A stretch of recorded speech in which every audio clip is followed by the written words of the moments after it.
आपके बीच इस इलाके में आज हमारे पार्टी के जनरल सेक्रेटरी प्रेसिडेंट जनाब अधीर रंजन चौधरी साहब और हमारे मोहित सिंह गुप्तो साहब के आशीर्वाद की वजह से आज मैं यहाँ आपके सामने रायगंज लोकसभा का उम्मीदवार के तौर पर खड़ा हूँ और यहाँ हमारे वाम कांग्रेस के उम्मीदवार के तौर पर आज हम लोग एकजुट होकर लड़ाई कर रहे हैं।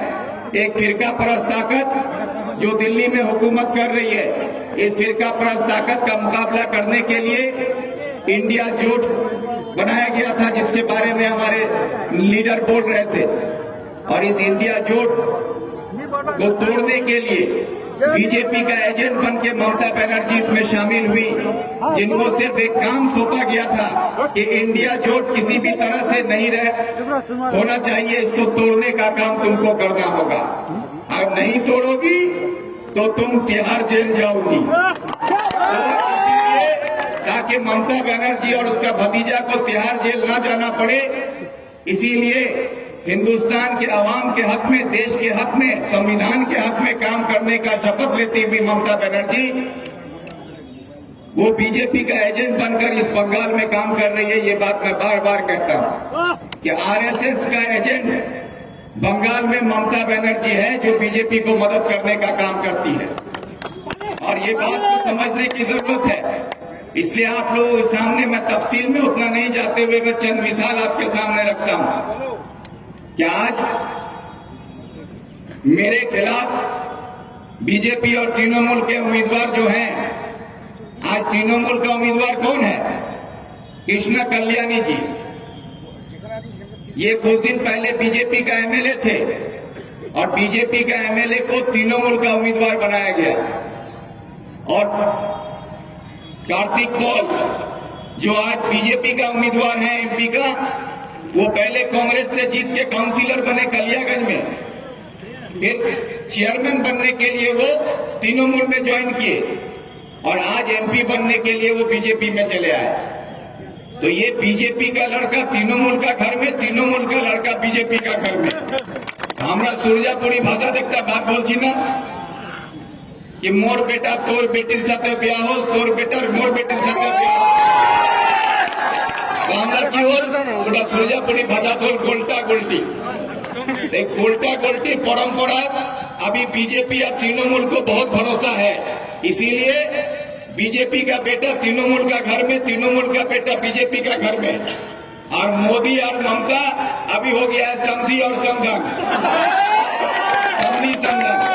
और समधी समधन होने के बाद क्या होता है कि समधी का बेटा और समधन का बेटा लोग क्या हो जाता है, ये उसका सन बाप, ये उसका सन माँ। तो अभी देखिएगा सन बेटा सब घूमता है, आगे बोलता है सन माँ वोट दो आओगे, कोई आगे बोलेगा सन बापा वोट दो आओगे। तो इस सन बाप और सन माँ का चक्कर में मत पड़िएगा, न समधी और समधन का चक्कर में पड़िएगा। आपका चुनाव ये देश को बचाने की लड़ाई है, संविधान को बचाने की लड़ाई है, गरीबों के हक को बचाने की लड़ाई है। और राहुल गांधी ने जो 5 न्याय की बात की है, उस 5 न्याय को अगर लागू करना है, जिसमें नारी न्याय है, युवा न्याय है, हमारा कृषक के लिए न्याय है, मजदूर के लिए न्याय है और अंशीदारी न्याय की बात की गई है। आप लोग माँ बहनों से मैं कहना चाहता हूँ कि आप लोगों को जानकर खुशी होगी कि आज तृणमूल आपको कहता है कि 500 रुपये लक्ष्मी भंडार दिया जाता है। तो 500 रुपये लक्ष्मी भंडार के नाम पर आपको डराया जाता है कि अगर वोट नहीं दोगे तो लक्ष्मी भंडार बंद हो जाएगा। मैं आपसे कहता हूं कि ये दिल्ली का वोट है, ये बंगाल का वोट नहीं है। आपका लक्ष्मी भंडार भी रहेगा और दिल्ली में अगर आप लोगों के दुआ से, आशीर्वाद से इंडिया जोट का सरकार बना, राहुल गांधी का सरकार बना, तो आप लोगों को महीने का 8,500 रुपया दिया जाएगा। 1 लाख रुपया आपको सालाना मिलेगा। एक साल में एक औरत को 1 लाख रुपया साल में मिलेगा। महीने का 8,500 रुपया आपको दिया जाएगा। हमारे नौजवानों के लिए भी राहुल गांधी ने जो न्याय की बात की है कि मोदी सरकार ने 30 लाख नौकरी को बंद करके रखा हुआ है। राहुल गांधी ने कहा है कि अगर हमारी सरकार बनती है तो पढ़े लिखे नौजवानों को 30 लाख रोजगार दिया जाएगा। ये बात राहुल गांधी जी ने कही है। किसानों के लिए आज आप जानते हैं कि हमारे देश में किसान हर घंटे किसान खुदकुशी कर रहा है। नरेंद्र मोदी की सरकार में हिंदुस्तान में सबसे ज्यादा किसानों ने अगर खुदकुशी की है किसी के दौर में, तो वो है नरेंद्र सड़कों पर उतरते हैं तो देश के ही किसान को देश के राजधानी में घुसने नहीं दिया जाता है, उनके लिए सड़कों पर कीले ठोक दिया जाता है, तार लगा दिया जाता है ताकि वो दिल्ली ना घुस सके।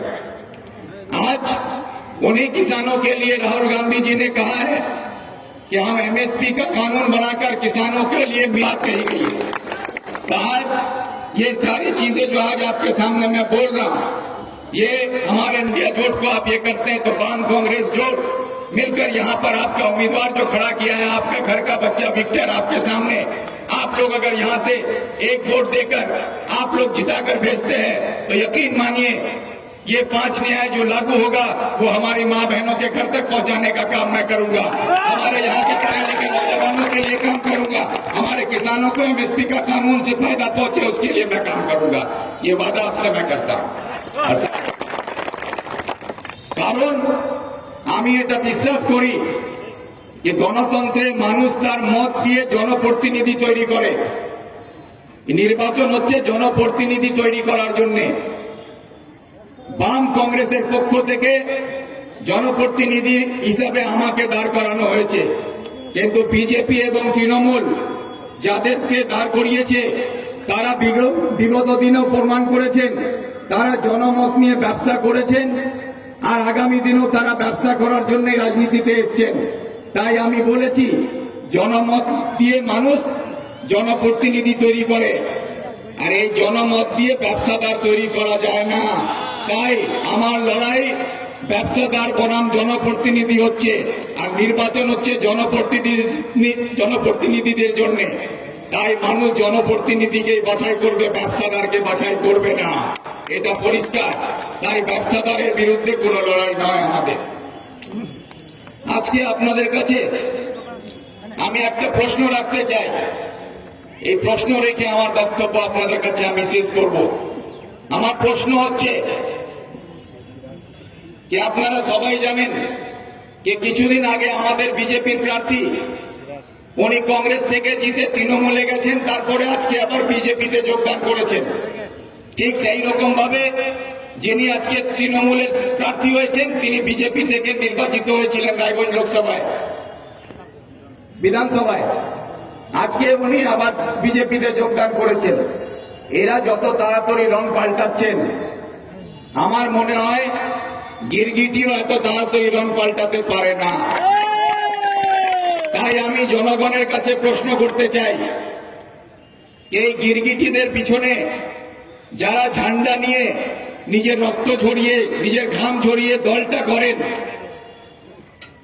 এই গিরগিটিরা যখন রং পাল্টায় তাতে এই গিরগিটিদের কিছু লাভ হচ্ছে, কিন্তু এদের পিছনে যারা ঝান্ডা নিয়ে ঘুরে বেড়াচ্ছেন, সেই তৃণমূলের ঝান্ডা নিয়ে ঘুরুন বা বিজেপির ঝান্ডা নিয়ে ঘুরুন, সেই সাধারণ জনগণরা তার রক্ত ঝরিয়ে ঘাম ঝরিয়ে যখন এই গিরগিটিদের পিছনে সময় নষ্ট করছেন, তারা কি পাচ্ছেন? তাদের শুধু সময় নষ্ট হচ্ছে, তাদের ভবিষ্যৎ নষ্ট হচ্ছে। তাই আপনাদের কাছে সময় এসছে, আগামী 26 তারিখ ইভিএম এ আপনারা 1 নম্বর বোতাম টিপে জবাব দেবেন তো? জবাব দেবেন তো? এটাই আপনাদের কাছে আমার প্রশ্ন, কি আপনারা সবাই 1 নম্বর বোতাম টিপে 26 তারিখে এই গিরগিটিদের বিরুদ্ধে জবাব দিয়ে প্রমাণ করবেন যে আমরা জনপ্রতিনিধি চাই, যে জনগণের সেবা করবে, যে জনগণের কথা বলবে, যে জনগণের জন্য লড়াই করবে, এই গিরগিটিদের জন্য ভোট হবে না। এটাই আপনাদের কাছে আমার বার্তা।